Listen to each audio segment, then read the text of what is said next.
పశ్చిమాసియాలో ఘర్షణలు రోజురోజుకు తీవ్రమవుతున్నాయి. అనిశ్చితుల నేపథ్యంలో సురక్షిత పెట్టుబడి సాధనంగా భావించే బంగారం ధర పెరుగుతుందని ఆశించిన అంచనాలకు భిన్నంగా భారీగా పడిపోతోంది. అంతర్జాతీయ మార్కెట్లో ఔన్స్ బంగారం ధర $4,500 దిగువకు పడిపోయింది. 1983 తర్వాత ఒక వారంలో పసిడి ధర ఈ స్థాయిలో పతనం అవడం ఇదే first time. Commodity exchange gold ఫ్యూచర్స్లో ఔన్స్ బంగారం ఒక దశలో 2.47% మేర పతనమై $4,492 వద్ద ట్రేడ్ అయింది. ఔన్స్ వెండి 5% కిందకు పడి $70 దిగువకు చేరింది. 24 క్యారెట్ల 10 గ్రాముల మేలిమి బంగారం ధర $1,48,750 పలుకుతోంది. 22 క్యారెట్ల బంగారం ధర $1,36,000కు అటు ఇటుగా ఉంది. కొన్ని నెలల క్రితం ఫ్యూచర్స్లో వెండి జీవనకాల గరిష్టాలకు చేరి $119కు పలికింది. దేశీయ మార్కెట్లో వెండి ధర $2,30,500 పలుకుతోంది. అంటే ఈ వారం 6 రోజుల్లో $33,500 వెండి ధర తగ్గినట్లయింది. ప్రపంచ వ్యాప్తంగా నెలకొన్న పరిణామాలతో ఈ రెండు ఆర్నమెంట్స్ రేట్లు ఒత్తిడికి గురవుతున్నాయి.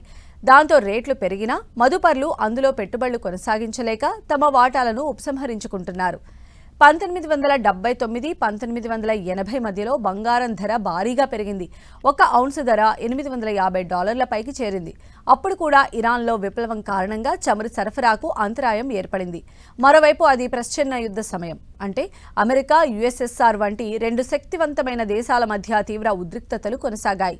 ఈ అనిశ్చితితో అప్పటి వరకు కొన్నాళ్ల పాటు పరుగులు పెట్టిన పుత్తడి బుడగ 1983లో పగిలిపోయింది.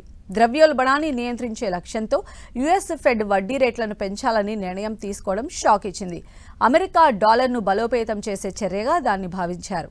దాంతో ఔన్స్ పుత్తడి ధర 15-20% మేర పడిపోయి $400 దిగువకు చేరింది. ప్రస్తుత ఘర్షణల వల్ల బ్యారెల్ ముడి చమురు దాదాపు $40 వరకు పెరిగినా బంగారం ధర మాత్రం పెరగకపోగా మరింత తగ్గుతోంది.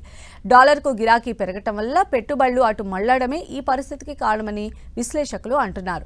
బ్యారెల్ చమురు ధర $200కు చేరితే మాత్రం బంగారం ప్రస్తుత స్థాయిల నుంచి 15-20% మేర పెరిగి ఔన్స్ $5,400 నుంచి $6,000 పలకొచ్చని అంచనాలు ఉన్నాయి. వెండి ఔన్స్ ధర ప్రస్తుతం $76 వద్ద ఉన్నా ఇది $110-130లకు చేరొచ్చని ట్రెండ్స్ అంచనా వేస్తున్నాయి.